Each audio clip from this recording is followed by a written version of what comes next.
কিছুই ছিলাম না, এরপরে আল্লাহ পাক অস্তিত্ব দিলেন মায়ের গর্ভে। হাল আতা আলাল ইনসানি হিনুম মিনাদ দাহরি লাম ইয়াকুন শাইআম মাযকুরা ইন্না খালাকনাল ইনসানা মিন নুতফাতিন আমশাজিন নাবতালিহি ফাজআলনাহু সামিআন বাসীরা। মায়ের গর্ভে আল্লাহ কেমন ভাবে আমাকে বানাইছেন। নিখুঁত কাজ করতে গেলে কিন্তু আলো না অন্ধকার ভালো? আলো ছাড়া করা যায়? বরং দেখবেন যারা একটা মোবাইলের কাজ করে ওদের কিন্তু আলো এই আলো দেয়া হয় না, ওদের পাওয়ারি লাইটার ও চোখের মধ্যে বাতি লাগায় লয়, পাওয়ারি ক্যামেরা লাগানো আছে। আর আম্মাজানের গর্ভে আল্লাহ আমাকে নিখুঁত ভাবে বানাইছেন, পুরাটাই ছিল অন্ধকার। আল্লাহ কোরআনে বলেন শুধু অন্ধকার না, তিনটা অন্ধকার ছিল। বড় কঠিন হালাত। একটা চোখ নিয়ে যদি গবেষণা করো রাতকে রাত চলে যাবে। আল্লাহ কেমন ডিজাইন দিয়ে চোখ বানাইলেন, তাকায় দেখ। কোটি কোটি কোটি কোটি মানুষ দুনিয়াতে, একজনের চোখের সাথে আর একজনের চোখের ডিজাইনের মিল নেই। কাদের কুদরত দারি বার কামাল আনতা রব্বি আনতা হাসবি যুল জালাল তুহি কাদের জলিলুল্লাহ জাহাদার বহর হালে তুহি মেরা নিগাহদার। নাপাক পানির থেকে আল্লাহ পাক আস্তে আস্তে করে বানাইছেন। ওয়ালাকাদ খালাকনাল ইনসানা মিন সুলালাতিন মিন তিন সুম্মা জাআলনাহু নুতফাতান ফি ক্বারারিন মাকিন সুম্মা খালাকনান নুতফাতা আলাকাহ فخلقنا العلاقة مضغة فخلقنا المضغة عظاما فكسونا العظام لحما ثم أنشأناه خلقا آخر فتبارك الله أحسن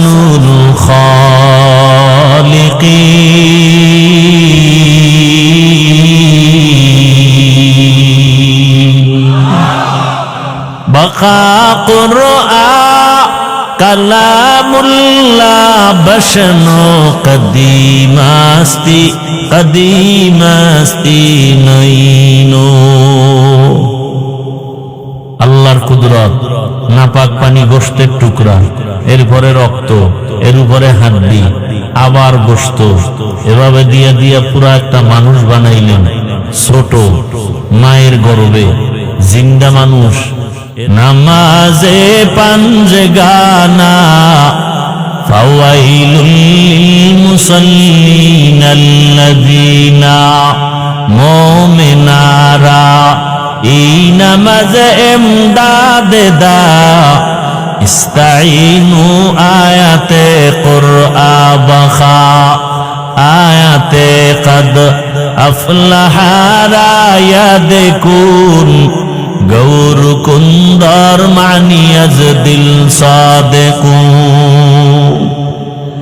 ও আমার কলিজার যুবক, পর্দার আড়ালের মা বোনেরা, বৃদ্ধ বাবাজি, আপনার আমার আল্লাহ এক, নবী এক, কোরআন এক, হাদিস এক, কালেমা এক, ধর্ম এক, কবর এক, কাফন এক, কালার এক।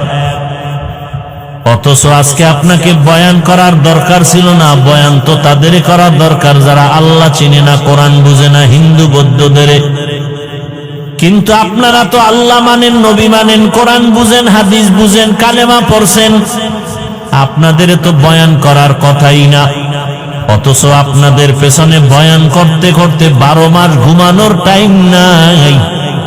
আপনাদের পেছনে বয়ান করিয়া তাও পাও ধরে ধরে বয়ান করে একটা গালিও দেই। মাঝে মাঝে দুই একটা কথার আওয়াজ বাইরে যায়, এজন্য মাঝে মাঝে বলি কষ্ট পাইছেননি, মাফ করিয়া দেন। আবার মোনাজাতে আল্লাহর কাছে ক্ষমা চাই, আল্লাহ ভুল ত্রুটি মাফ করে দাও। আপনাদের দেখেন আমি কেমন মুসলমান, আপনার আমার আল্লাহ এক, ধর্ম এক, অথচ আমি টুপি খুলতে চাই না, লজ্জা পাই। আর আপনি কেমন মুসলমান, টুপি দিতে চান না, লজ্জা লাগে? কত ভিআইপি মুসলমান আপনি, কেমন ফিডা যে আপনার কপালে আছে। বড় জামা পরে না, গরম গরম। কি শরীয়তপুর কোর্টে যাও, চাঁদপুর কোর্টে গিয়া দেখো উকিল ব্যারিস্টার যারা, কি এর শীত আর গরম, ওই পোশাক পরাই লাগবে নি। কোন গরম বইলে পোশাক ছাড়া যাবে না। র্যাবের পোশাক বাদ দিয়ে যদি কেউ র্যাবের চাকরি করে পুলিশের পোশাক পরে, আইনত দণ্ডনীয়, ঠিক নি?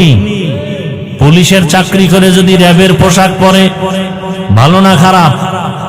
শাস্তিযোগ্য হবে। তাহলে দুনিয়ার লাইনে পোশাকের এত দাম আছে, রসুলের পোশাকের দাম নাই কেন? শুরুতেই কিন্তু বলছিলাম, যতই তালবাহানা করেন, মদিনার আদর্শ আমরা যারা মানিয়ে চলি, আমরা আগেও বাদশা, এখনো বাদশা, আমগো কোনো টেনশন নাই। 17 বছরের ইতিহাসে এমপি সাহেব দেখলেই সালাম দিত, দোয়া চাইতো। নতুন এমপি সাহেবরাও আইসা দোয়া চায়, লোক পাঠায়, হুজুর একটা মাহফিলের ডেট আমার দরকার, সময় পাইলে দাওয়াত দিলাম, মন্ত্রণালয় আসবেন, দাওয়াত রইল। কি কোনো ভেজাল আছে? রসুলের আদর্শ যেখানে আছে শান্তি সেখানে আছে, রসুলের আদর্শ যেখানে নাই সেখানে শান্তি নাই। কথা ঠিক? আপনারা এই বয়ানের দ্বারা কি বুঝতেছেন? আমি আপনাদেরকে কথা বুঝাইতে চাই, মনে হয় সব হুজুর হয়ে যান নাকি? না না না না, খোদার কসম না। বরং আমি বলবো, যারা স্কুলে পড়েন, কলেজে পড়েন, চাকরি করেন, ব্যবসা করেন, আমি বলবো ওখানে থাইকা জান্নাতের রাস্তাটা ক্লিয়ার করেন না। এই যুবকরা, তোমাদের মতো স্কুলে পড়ে, কলেজে পড়ে যুবক 5 ওয়াক্ত নামাজি, রসুলের আদর্শওয়ালা নাই? তাহলে জোতা খুইলে কপালে বাড়ি মার। তোর কপাল খারাপ কেন? এই নিমো খারাপ। তোমার মতো যুবক এই বালার বাজারে ব্যবসা করে, 5 ওয়াক্ত নামাজ পড়ে নাই? ও ব্যবসায়ী বাবারা, আপনারা কেন নামাজ পড়তে পারেন না? কপাল খারাপ। ও আমার জেনারেল লাইনের যুবক, জীবনে মাদ্রাসায় পড়ে নাই, বাংলা লাইনে পড়িয়া কত র্যাব, কত আর্মি, বিডিআর, পুলিশেরা 5 ওয়াক্ত নামাজ পড়ে, দাড়িওয়ালা আসেনি। সত্য বলেন? আপনার পায়ে হাত রেখে বলছি, আপনি কেন পারেন না বলেন? ও ড্রাইভার বাবারা, তোমার মতো কত ড্রাইভার অটো চালায়, নামাজ পড়ে নাই? বলো বাবা, তুমি কেন নামাজ পড়তে পারো না? নিশ্চিত তোমার কপাল পুড়ে গেছে। ও শ্রমিক বাবারা, ব্যবসায়ী বাবারা, চাকরিজীবীরা, তোমার মতো কত যুবক ময়দানে কৃষি কাজ করে, নামাজ পড়ে, অভাব নাই। নদীর মধ্যে মাছ ধরে যারা, এদের মধ্যে কি নামাজ নাই? বলো, তুমি মাছ ধরো, নামাজ পড়ো না কেন? কপাল বড় খারাপ। হয়তো বা শয়তানের ধোকায় পড়ে আছো কতদিন, এখনো কি ফিরবা না রে বাবা? মনের আশা পূরণ করতে গিয়া দাড়ি তো কম কাটো নাই, এখনো কি তওবা করার সুযোগ আসে নাই? আর কয়দিন দাড়ি কাটলে তওবা করবা? মনের আশা জাগছে, বেপরদায় চলবা, চলছো, এখনো কি তওবা করবা না? আর কতদিন বেপরদায় চললে তোমার আশা পূরণ হবে বলো? মনে চাইছে সারা রাত মোবাইল চালাবা, চালাইছো, এখনো কি তওবা করার সময় হয় নাই? বলো তাহলে আর কত রাত্র মোবাইল চালাইলে তোমার আশা পূরণ হবে? পার্কে পার্কে ঘুরছো, নাচ গান করছো, মনে চাইছে, এখনো কি তওবা করার সময় হয় নাই? বলো আর কতদিন পার্কে ঘুরলে, নাচ গান করলে তোমার আশা পূরণ হবে? এবং এ কথাটাও বলো, তোমার হায়াতের বাকি আছে আর কতদিন? গত কোরবানির ঈদ, এর আগে রমজানের ঈদ, এত পরিমাণ লাশের মিছিল দেখলাম। পানির মধ্যে বাস বইরা কত মানুষের লাশ হয়ে গেল। কি ভুলে গেছেন? একটা বাচ্চা সাঁতার কাইটা এসে আমার আম্মু বাসের ভিতরে আটকানো, কে আছো একটু আম্মুরে বাঁচাও। আবার একটা মহিলা সাঁতার কাইটা এসা উপরে উঠা বলে আমার হাতটা ধরে বাঁচাও, আমার বাচ্চাটা পানির ভিতরে গাড়ির মধ্যে আটকানো। বিদেশ থাইকা দেশে আসছে, স্বর্ণ অলংকার নিয়ে আসছে, বিবি বাল বাচ্চা নিয়ে আরাম করবে। এয়ারপোর্টে গেছে শাহজালাল বিমানবন্দরে, বিবিও গেছে সন্তান নিয়ে, সবাই স্বামীরে আগায় নিবে। গাড়িতে উঠছে, বাড়ির কাছাকাছি যাওয়া মাত্র ড্রাইভার গাড়িটা পানিতে ফালায় দিছে। নোয়াখালীর ঘটনা। স্বামী এবার কান্না করে, আমার এই স্বর্ণ অলংকার নিয়ে বাড়িতে আসছি, কোথায় যাব? ঘরে বাতি জ্বালানেওয়ালা স্ত্রী আমার হাতে লাশ হয়ে গেল। বাচ্চাটা পর্যন্ত লাশ হয়েছে, স্বামী মরে নাই। কয়েক বছর আগে ডিসেম্বর মাসে চিত্রাং নামের একটা তুফান হয়েছিল, মনে আছে? চিত্রাং নামের তুফান আপনাদের পার্শ্বের এলাকা, অন্য জেলা, পাশের জেলায় ঘটনা। 8 বছর যুবক বিদেশ করলো, টাকা পয়সা যা কামাইলো, ডুপ্লেক্স একটা বিল্ডিং বানাইলো। আগামী শুক্রবারে বিল্ডিং উঠবে, দোয়া করে সবাইরে দাওয়াত দিল। মিস্ত্রিরা দ্রুত কাজ করে, কিন্তু আজকে বান্দার পার্শ্বে টিনের ঘর, স্বামী স্ত্রী আর মাঝখানে বাচ্চা, 3 জনে একটা চৌকির উপরে ঘুমাইছে টিনের ঘরে। আগামী শুক্রবার বিল্ডিং এ উঠবে। চিত্রাং নামের তুফান যখন আসছে, এমন বাতাসে একটা গাছ পইরা পুরো টিনের ঘরের মাঝখানে, 3 জনের বুকে চাপা, জাগাত নাই। বিদেশ 8 বছর কইরা যা কামাইছে সব শেষ। এই যুবক, এখন তো বেশিরভাগ বাইকে মানুষ মরে বেশি, তা জানো? কি লঞ্চ, স্টিমার, বিমান, হেলিকপ্টার, যত বাহন আছে এর মধ্যে বেশি মরে কোন বাহনে? মানুষ। অথচ তোরা মোটর সাইকেল বেশি চালাও। ঘরের থেকে বিদায় নিছে, ওই এক জায়গার ঘটনা, সিঙ্গাপুর যাবে, ভিসা এসে গেছে, টিকিট 1 সপ্তাহ পর। বন্ধু আইসা সকালবেলা ডাক দিছে 1 সপ্তাহ আগে, চলো চায়ের দোকানে ঘুরে আসি, নাস্তা করি।